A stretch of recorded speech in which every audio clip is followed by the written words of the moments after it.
the Green Hornet.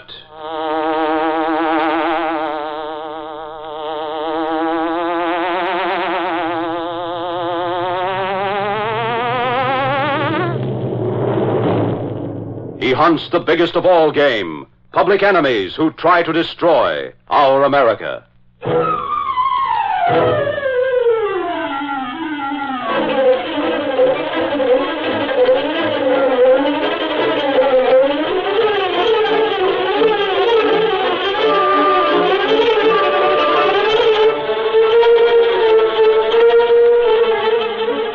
With his faithful valet Kato, Britt Reid, daring young publisher, matches wits with racketeers and saboteurs, risking his life that criminals and enemy spies will feel the weight of the law by the sting of the Green Hornet.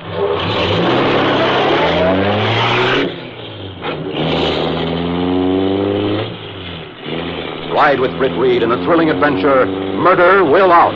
The Green Hornet strikes again.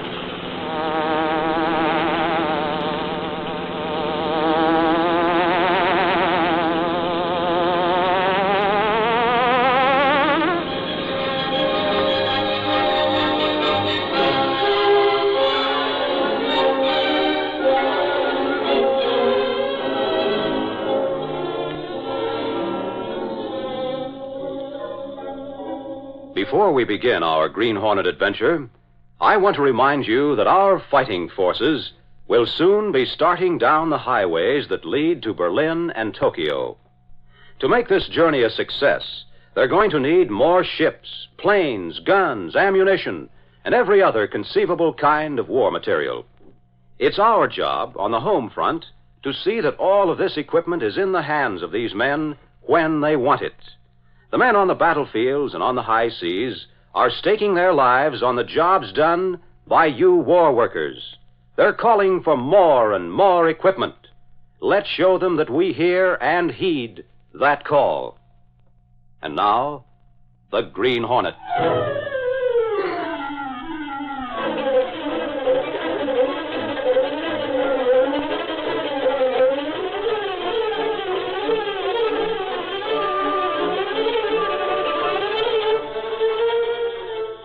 Gregory Stewart, retired diplomat, was a strong-willed and determined man, not only in his reactions to national affairs, but also in handling his only son, Donald, whose playboy tactics had long found disfavor in his father's eyes.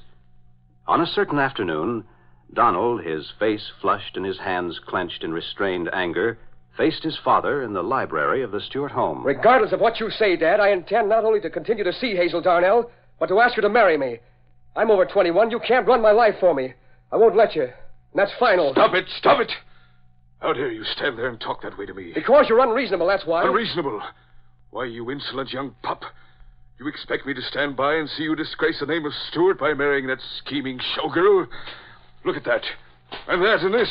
So what? Notorious publicity for a name that has stood high in the eyes of the nation for many years. That's what. Read that. Prominent young playboy Donald Stewart, rumored to be engaged to chorus girl. Have you no pride at all? Sure. And believe me, Hazel's something to be proud of. See, there's her picture. Frizzy-headed blonde. I'm warning you, Donald. You'll have to end this affair at once. This affair, as you call it, is a serious matter to me. I love that girl. There's nothing to be done about it. We'll see about that, my boy. Listen, Dad. You were abroad when the war started. You saw a lot of things happen. Now, since the Jap atrocity stories have come out, you feel it's your duty to give a series of lectures on what the Germans did, how inhuman they were. That has nothing to do with the matter we're discussing. In a way it has. You yell about dictators, about the lack of freedom for other people. But when it comes to me, your own son, you act just like one. I can't do this, I can't do that. It's for your own good. You're impulsive and stubborn. You need a restraining hand. I'll be called for service before long. I'll have plenty of restraint then. We'll try to get you commissioned before that happens. No, I'll go in just like anybody else. It's your constant fixing of things in my life that caused me to become what the papers call a playboy. As far as Hazel's concerned, it's all settled. So let's stop talking about it. Is that so? Well, let me tell you, young man. So long, Dad. You're wasting your time. Donald, come back here. Donald! Oh, that young whippersnapper. Since he won't listen to reason, I'll have to take other measures to bring this affair to an end. Oh, that frizzy-headed blonde, my daughter-in-law. Never. Pardon, monsieur. Your son wishes me to say that he will not be home for dinner tonight. Very well, Jules. And say, Oui, monsieur. I want you to find the telephone number of that Hazel Darnell. Call her and tell her I want to see her. Oui, monsieur. She is at the Marquette Theater. Tell her to come over here sometime tonight. I'll show that pig-headed son of mine that she's not his sort. Very well, monsieur. I will call her. Where's my secretary? Monsieur Gordon went to post the mail, sir. Oh, yes, of course. Jules, see that I'm not disturbed the rest of the afternoon. I want to go over my lectures and correct the manuscripts for release to the Daily Sentinel. I will do my best. And I'll go telephone Miss Darnell. I'm very anxious to tell her what I really think of her.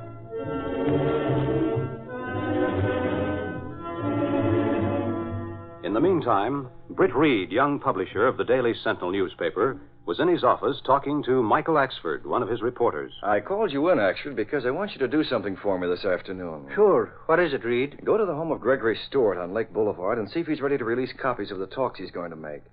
I've signed him to an exclusive agreement for our paper to run the articles in the city here before he makes his nationwide tour. Say, isn't that the father of young Stewart who's running around with that actress, the playboy whose picture's in the Sentinel today? Yes, as a matter of fact, I've seen young Donald Stewart around in some of the nightclub. Seems to be a nice young chap. According to the Clarion story, the girl must be a gold digger from the chorus. I don't know much about the girl, except that she's really understudy to the leading lady. Sure, and that goes to show you can't believe all you read, even in your own paper.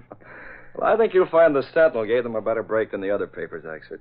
You better get going. I'd like to get the copy for a series of articles as soon as possible. I'd get over that right away, Reed. That stuff ought to make hot reading coming right on top of the Jap atrocity series. And from what I hear, Mr. Stewart is one guy who really knows what he's talking about. The Nazis will be sorry they let him come back. Until those stories of his are in print and he started his tour, anything can happen. So do what you can to get that copy this afternoon.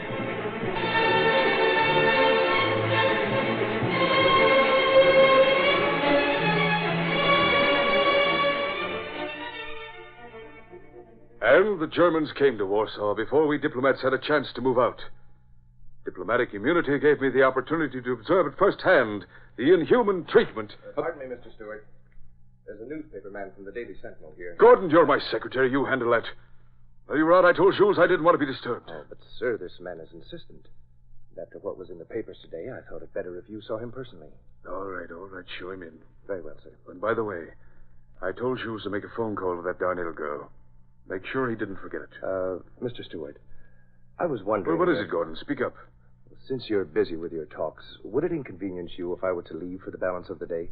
If you finish those letters, go ahead. Tell Jules to bring that newspaper man in here. Yes, sir. And thank you. Probably about Donald. All right, Jules. Drat that boy. For 2 pins, I disown Monsieur him. Axford from the Sentinel. Hello, Mr. Stewart. Thanks for seeing me. Have a chair, Mr. Axford. That'll be all, Jules. Oui, monsieur. Huh. Foreigner, isn't he? My French houseman. What brings you here? I came to pick up the copy for your articles. Well, you'll have to come back tomorrow. I'm going over the articles now. Well, Mr. Reed's anxious to get the series started. Well, so am I. But I want the facts to be correct and the presentation forceful. Yeah. What was that noise? Oh, the automatic shut-off on the home recording machine. Oh, one of them things, eh? Yes, I play it back and study the effect of my talks. I forgot to shut it off when you came in. Sorry to have interrupted you, Mr. Stewart. I'll tell Mr. Reed what you said about getting the stuff tomorrow. I'll come back then.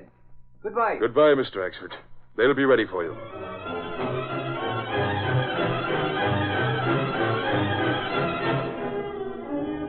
That night in her dressing room backstage, Hazel Darnell was talking to one of the other girls as she hurriedly changed into street clothes. I hope I have time to make it over there and back before the finale. What time is it now? 10:15. Say, Hazel, what does your boyfriend think of his father wanting you to come over? I didn't tell Don. He'd be furious, of course. I want to get back for the finale and to meet Don after the show. Sorry, you ought to told that butler or whoever it was called you to tell the old man to jump in the lake. No. Frankly, Mary, I'm as anxious to see him as he is to see me. I have to face things sometimes. Might as well be right now. He probably intends to buy you off if he can. Mary, if he offered to do such a thing, I'd feel like murdering him on the spot. I don't want his money. All I want is to be with Don. Oh, you better get on out of here. You won't make it back in time. I'm on my way right now. Keep your fingers crossed, Mary. I think I'll be needing a little luck.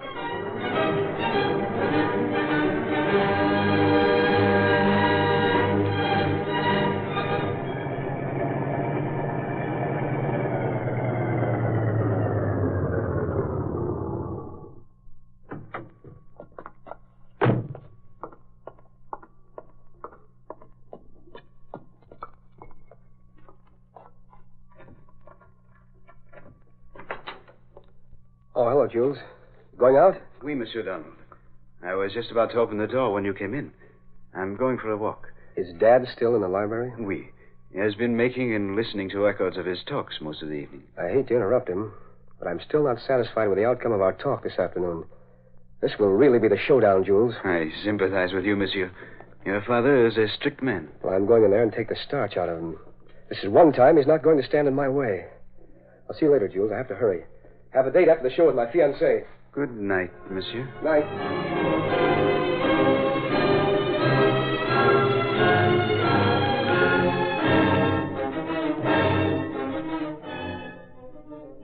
Well, Sergeant Burke, this sure has been a dull evening here at Cops headquarters. I should have gone home long ago. It is well after midnight. Dull is it, expert? Sure, in the way you talk, you'd think this city was a Wild West town.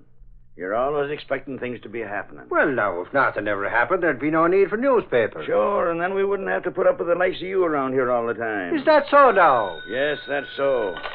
Hello, police headquarters. What's that? Say, now, take it easy and don't talk so fast. Say that again. You're who? What's that? When? Where are you calling from? Well, stay right there till we get there. We'll be right over. What's up, Sarge? Plenty. Come on, expert. I'm taking the homicide squad. Mr. Gregory Stewart has been murdered.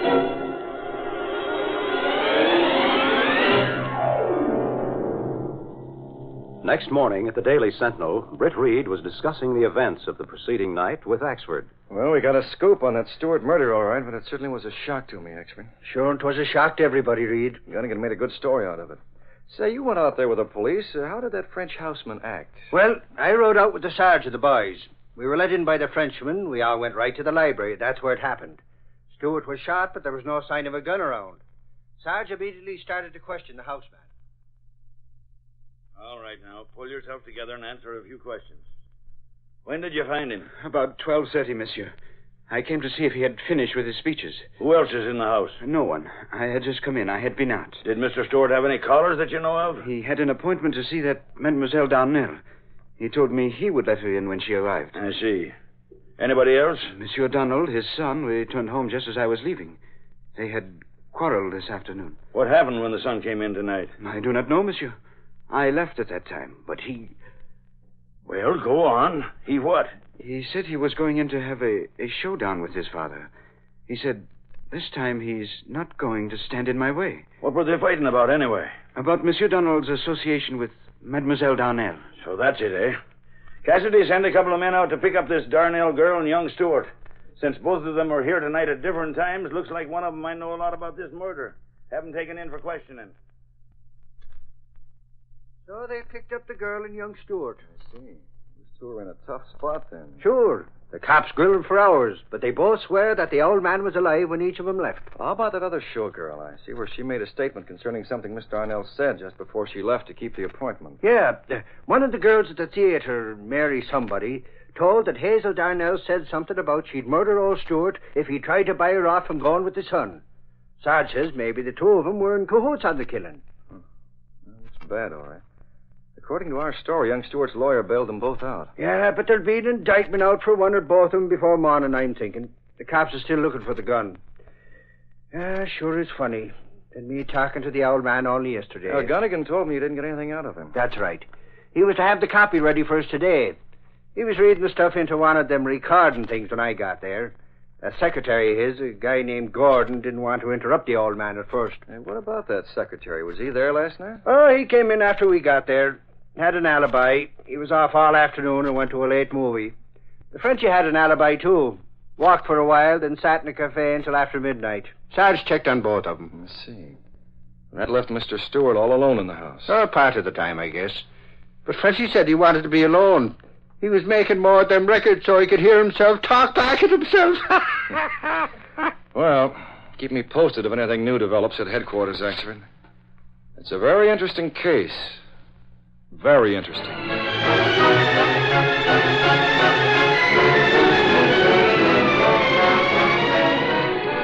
We'll continue our Green Hornet adventure in just a minute.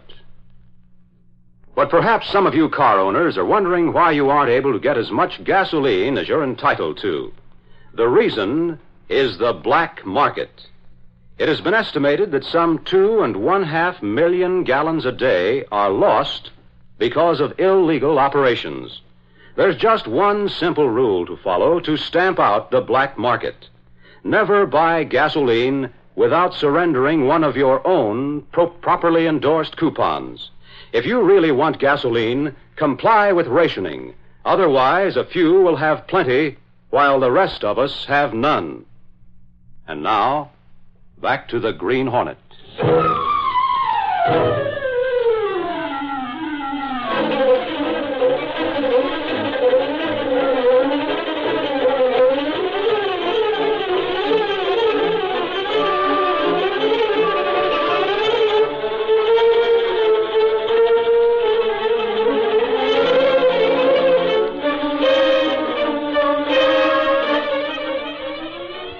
That evening in his apartment, Britt Reid was talking to his faithful Filipino valet, Kato, the only person who knew his identity as the Green Hornet. And that Stewart murder's developed into a very puzzling case, Kato. You think girl or son commit murder, Mr. Britt? They both had motives, and they both made threats before they went to see Mr. Stewart. French houseman there when police arrived. Yes, but the coroner reported Stewart had been dead at least an hour, maybe longer, and the houseman got in at 12:30. He was in a cafe until midnight. Perhaps murderer leaves some clue police overlook. Maybe so. If either of those young people did the killing, he or she deserves punishment. But if they're both innocent, as they claim, I'd like to help them prove it. I have idea you like to have Green Hornet look into the matter, Mr. Britt. I have the same idea, Kato. We'll take the Black Beauty and run over to Stewart's place. The Green Hornet's going to have a look around the room in which they found the body of Mr. Stewart. Stepping through a secret panel in the rear of a closet in his bedroom, Britt Reid and Kato went along a narrow passageway built within the walls of the apartment house itself. This passage led to an adjoining building, which fronted on a dark side street.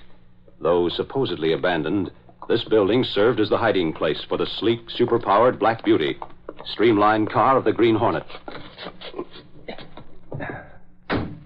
Britt Reid pressed a button. The great car roared into life. A section of the wall in front raised automatically, then closed as the gleaming Black Beauty sped into the darkness.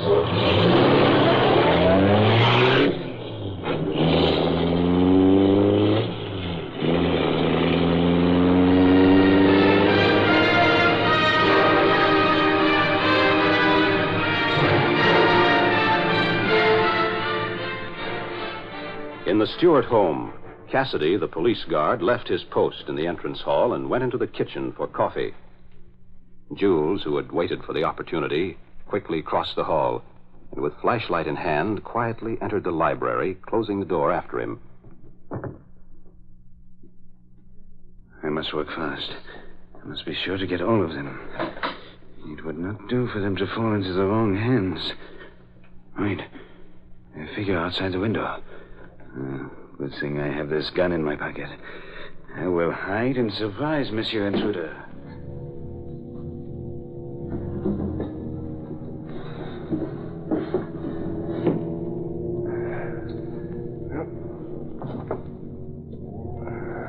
Let's see. I have to use my flashlight. Yeah, over there. Now, if I can find what I hope to find... This is a gun in your back, Monsieur. Raise your hands and keep quiet. So, you're looking for something, too, huh? Perhaps we came for the same thing, Monsieur. But I got here first, you see. Evidently, you're afraid of being heard. If I should call out... Don't forget the gun, Monsieur. Turn around. Okay, Frenchie. A masked man. Take that light out of my eyes. Yeah, I lower it a little. Monsieur Green Hornet. I see you know me. Who doesn't know the ace of criminals? That is why you do not dare to call out. The police long for your capture, mon ami. I came here for something. I intend to get it. And I am here to prevent you. I will really use this gun if you try. Frenchie, did you ever see a kickoff? Kickoff? Yes, in football. Like this. Soldiers learn that, too. For that trick, I'll shoot. Oh. Now to get what I came after and clear out fast. If he was recording when the murder took place, I may get a real clue. Good. Maybe I've really got something. What's going on in here? Where's the bloomin' light switch? Who's that? Speak up. There's the light switch. Oh. Hey, what is this? Oh. So it's you, is it? What are you doing in here? A gun on the floor, huh? Get up, you. I heard a noise in here, monsieur. I came in to investigate. It was a Green Hornet. Green Hornet? Now, wait a minute, you. Don't hand me that stuff. For my way of thinking, you came in here snooping around to get your gun back and fell over something. Come on. I'm calling a squad car to take you to headquarters. Maybe you're the murderer.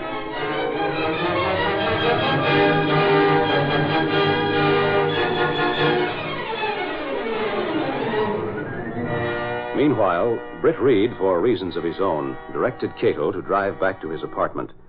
After spending a short time there, they were soon speeding in the Black Beauty on a return visit to the Stewart home. Well, Kato, my hunch proved correct. We found evidence that'll convict the murderer. Why we go back to Stewart's house, Mr. Britt? Because the killer is there. Perhaps more police there also. Yes, I think you're right. That guard probably called headquarters. We haven't been gone long, and they're likely to be there drilling that Frenchie right now. I hope they aren't in the library. Must be very careful this time, Mr. Britt. I'll be on guard. Keep the Black Beauty out of sight in the back and keep the lights out. There'll be a squad car in front of the house if they're there, and I certainly hope they are.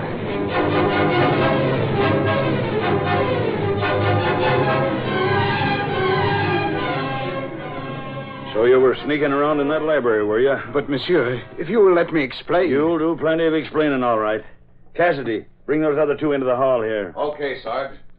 Hey, you two, come out here in the hall. Say, Sergeant Burke, do you really think that Frenchie did it, the old man? That ain't for me to say yet, Axford. He was acting mighty suspicious, and Cassidy found that gun on the floor by him. Is it the murder gun? How do I know? The ballistic expert will find that out. Here they are, Sarge. Haven't I been questioned enough, Sergeant? Now, take it easy, son. From the looks of things, you ain't having much to worry about. Why don't you take Jules to police headquarters and be done with it? His actions a while ago proved he had at least something to do with the murder. I'm running this show, Mr. Gordon. I'll do things my way. Now, Jules, where was it in the library you had that gun hidden? We searched there last night. I took that gun in with me just a while ago, monsieur. Then what were you after in there? Please, monsieur, I would rather not say. Unless I can speak to you in private. What is this? Some sort of a trick? Them foreigners are tricky, Sarge. Better not let him pull a fast one on you. Shut up, Axford. All right, Frenchie, I'll give you 5 minutes of my time. Cassidy, have Stewart and Gordon go back in the library while I talk to this guy here. All right, you two. You heard what the Sarge said. I'm getting tired of being herded about like cattle. Well, go in and rest yourself then. I'll be right outside the door here. Okay, Jules. Start talking.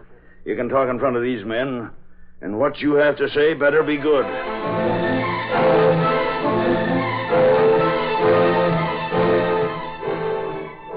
As young Stewart and Gordon went into the library, Britt Reid approached the window of that room. He carefully and silently raised the window and pulled himself over the sill. The two men inside had their backs to the window and were talking. There's no doubt in my mind, Donald, that Jules killed your father. But what about his alibi? Now that the police have reason to suspect him, they'll probably find a hole in that. I can't believe Jules would do such a thing. Don't be a fool. I notice he hasn't wasted any sympathy on you since they had you under suspicion. Yeah. Don't suppose the police will object if I get some of your father's things together. Might as well be doing something. I'll start with the stuff in that cabinet. Stay away from that cabinet, you. What the? A masked man! You must be the Green Hornet. Jules said you came here before. I'll take what's in that cabinet. Oh, no, you won't. Take it, lug. Yes. Gordon, you sneak. You can't come here like this. I'll show you. I hate to do this, fellow, but... Oh. Now to pull the trump card. They heard the commotion. I gotta get out quick. What's going on here? Which guy went out the window? Either one, Sarge. Look on the floor. Hey, there's two fellas lying there on the floor. Conditions as I have What's stated that? them have not been Photograph. overly exaggerated. That's Stewart's voice, For I saw Sarge. these Shut that atrocities thing with my off. own eyes. Wait. The Nazis didn't stop Very it. well done, Mr. That's Gordon's What are you voice. interrupting me for? I thought you were out for the evening. I knew you'd be alone. I slipped away from... Listen to that, Sarge. Quiet. Go away, you bother me. I came to tell you that you'll never make those talks. See? The gun. Glory be. What's the meaning of this? Have you gone out of your mind? I'm keeping you from slurring my country. Germany. You, a Nazi. Get out. This is my answer. Gordon's the killer. No, you will not. I can't believe my ears. Get the handcuffs on him. Then Jules was speaking the truth when he said he came in to get the written copies of the talks so they wouldn't get in the wrong hands. Sure, he knew how careful the old man was of them papers. And to think this guy on the floor was a Nazi working for Stewart all the time. He didn't even have an accent, Sarge. They send spies over here, Axford, that can speak and act like us Americans. He sure succeeded in keeping Stewart from telling folks about what the Germans did. Germany couldn't keep a diplomat from coming back, but Gordon was planted to see that he didn't talk. Well, if the young guy's willing, we'll print the whole story in the Daily Sentinel. Oh. Hey, look, he's coming too. Boy, what a sock I took. So that killer hit you when you found that record and put it on, eh? But what'd you do to him? He's still out cold. You kidding, Sergeant? He was gassed by the Green Hornet, who knocked me out. The Green Hornet? Where is he? Give me that gun, Sarge, quick. Take it easy, Axford. He ain't hiding behind any of the chairs. Donald, you and your lady friend are in the clear. That guy Gordon is the murderer. We got the goods on him. Gordon? I never did like that guy. Gee, Sergeant, I don't know how you did it, but you sure took a load off my mind by catching him. And I'll meet Hazel tonight. Sure, I know, son. I'm sorry about your dad, but I know you and your little lady will find happy days ahead. Don't thank me. 'Twas that record over there did the trick. Record? Sure, you know. The one your father was making last night. It recorded the whole business when Gordon interrupted him. Oh, who found the record? Sure, and I think the Hornet was in cahoots with that mug there. They found out the record was on the photograph. The Hornet tried to grab it off and accidentally set the machine going when we scared him away. If we'd gotten here in a minute or two sooner, we could caught the spalpeen red-handed. If you'd have got in here sooner, Sarge, you'd probably be lying right there beside that murderer. Axford, if the Green Hornet ever stuck that gas gun into his and your face, he wouldn't have to pull the trigger. You'd faint from sheer fright. Oh, great St. Patrick. The Green Hornet himself. He must have been looking in the window at us all the time. And me standing right near it. I think I need a little water, Sarge. I do feel a little faint.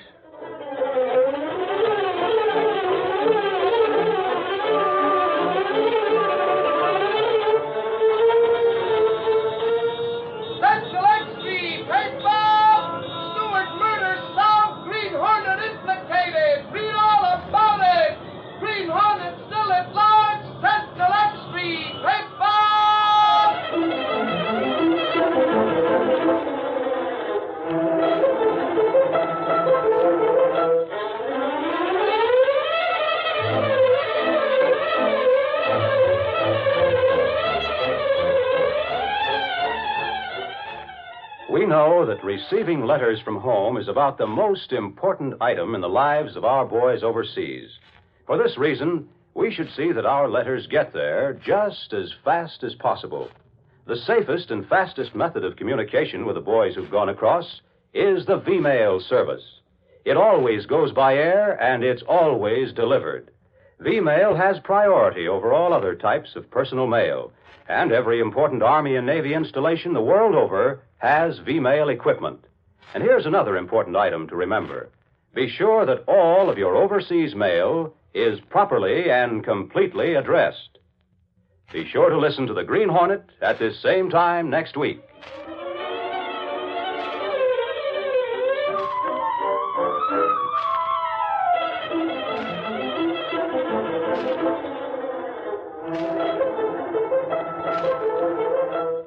These copyrighted dramas originate in the studios of WXYZ Detroit. All characters, names, places, and incidents used are fictitious. Bob Height speaking. This is the Blue Network.